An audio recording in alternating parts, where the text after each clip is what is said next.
FC banqueroute.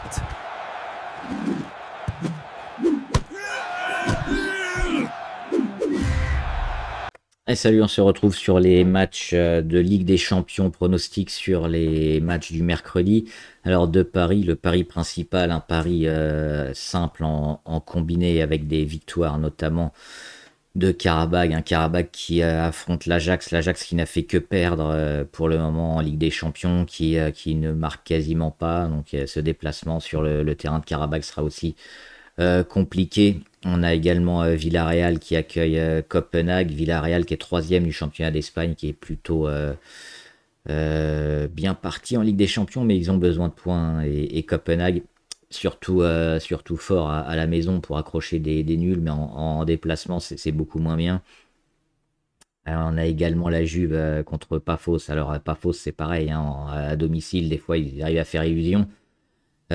Sur leur île de Chypre, mais en déplacement c'est beaucoup plus compliqué et la Juve devrait pouvoir en profiter, largement favori la Juve à 1,14. Alors il y a des cotes qui sont généralement un peu meilleures, hein, sur Parion Sport, sur la FDJ. Alors je vous invite notamment à plutôt privilégier les grosses cotes des points de vente. On a également Arsenal qui se déplace à Bruges. Alors on a vu, hein, que les clubs belges sont quand même toujours un peu difficiles à battre et à bouger.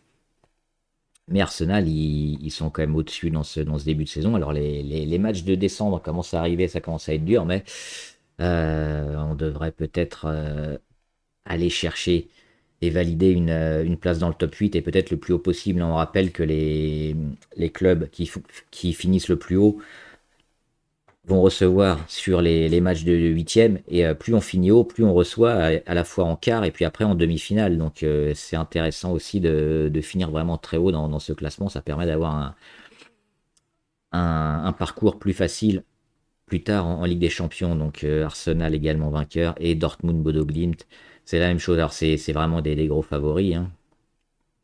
Et on va faire donc tout c'est là à environ 5, hein. 5 contre 1, donc un seul pari avec 10 unités pour une cote à plus de 5. Et le deuxième pari, alors c'est un pari alternatif sur des grosses cotes et notamment des matchs nuls. Alors c'est pas ceux qu'on a forcément mis sur la grille Loto-Foot, mais c'est des matchs assez équilibrés. Donc le nul a des chances de sortir. On a notamment Real Manchester City. Alors sur le jeu pur, hein, Manchester City est bien au-dessus, mais ça sera un déplacement, ce sera la Ligue des Champions. Le Real a déçu, hein, avec sa défaite à Liverpool. Ils déçoivent énormément également en championnat. Peut-être un nul qui va satisfaire tout le monde, hein. Pas de gagnant, mais pas de perdant surtout, avant de prendre la suite. 3-7, c'est plutôt intéressant.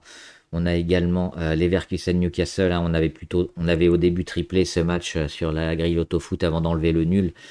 Ça reste un match équilibré, vraiment, entre Leverkusen, qui est très compliqué à décrypter, hein, capable du meilleur comme du pire, et Newcastle, qui est une très bonne équipe à la maison, mais en déplacement, c'est beaucoup moins bien. Donc peut-être là aussi un partage des points, on verra. Et on finit avec Benfica-Naples.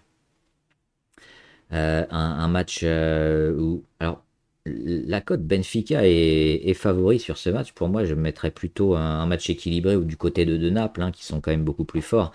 C'est vrai qu'ils ont l'avantage de recevoir le Benfica, mais on les sent pas, hein, sur un niveau intéressant cette saison. Et déjà, la qualif dans les 24, ce sera une bonne performance pour Benfica parce que le jeu et les résultats sont assez moyens. Donc 3 matchs en match nul. Et on le fera en pari système en 2 sur 3 avec 2 unités par pari. Ça fait un pari à 6 unités. Donc le premier à 10 et le deuxième à 6 pour un total de 16 unités. Voilà, bon prono, bonne chance.